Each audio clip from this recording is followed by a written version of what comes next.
You can also do this up here with just a spade bit if you don't have a drill press. By having a block on top, you start with a guide like we have, a base, fence, and then this would extend out over and have a pilot hole in it.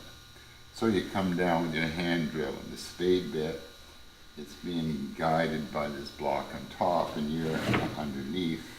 So it's doing this the same as what the drill press is here. It doesn't cut quite as clean, but it's pretty low tech and it will cut that scupper. So we need to clamp the piece before you start to drill. Because these big teeth are coming around and we're only cutting in 1/4 of an inch. So when I come down here, it wants to walk this thing down.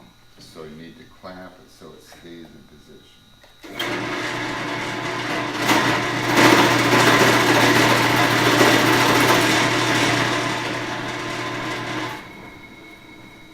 So when you overlap it, I would suggest you come about halfway up. See how this edge is about halfway? It's going to leave a little bump in there that will clean out using the tool.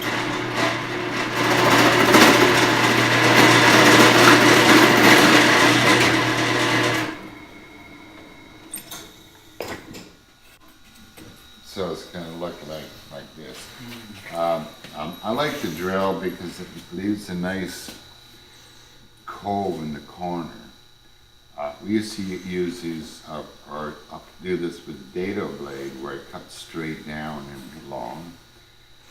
Didn't have to clean it up, but I didn't like the square corner in there. In terms of strength, if it's going to split, it'll split from that corner. Because it's glued on to the boat, probably not a problem. Visually, I think this looks more shippy. Because it does look like a handrail sort of thing.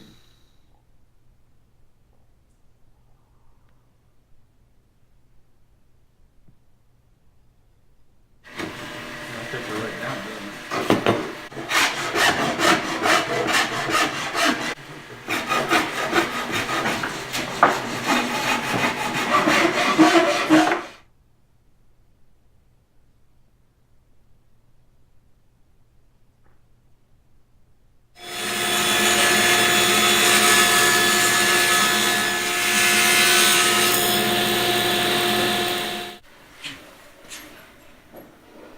I'm still seeing just a little bit of a hump here. This looks good.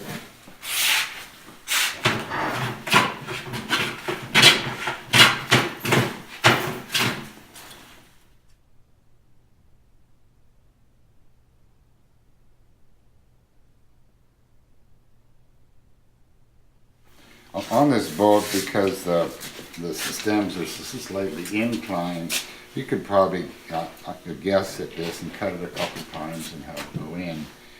But if you have a boat like the Ranger, where you have the recurve, stems coming back like that, to fit this in, it actually has to come up from the bottom, come back this way. So this method I'm going to show you for fitting it is most handy when you have recurve, but it's going to get us cut here the first time. So it's a good basic principle kind of measuring thing to understand. So what we need to do is find out where on this edge this will end up when it comes right down beside that corner. So I can't just lay it over top and cut it because I can't really guess at the angles or the length. So I'm going to start by projecting the back of the stem out to the outside of the planking. So we got something like that. So I know that this corner wants to end up right down in there. What I'm going to do is measure back from that point to a place where I can pull these together. So I'm just going to go 24 inches.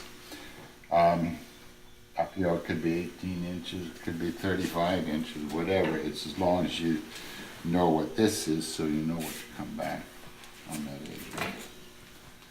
edge. Good idea to use a real sharp pencil.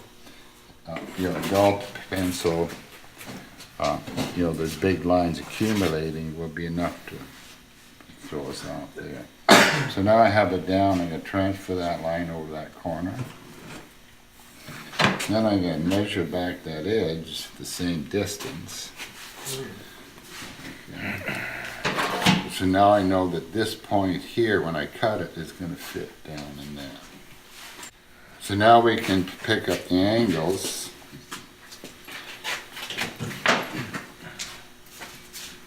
This is going to give me the back of the stem. What do you call this tool? Sliding bevel. And then I can pick up the angle between the shear and the stem of this. I get that line.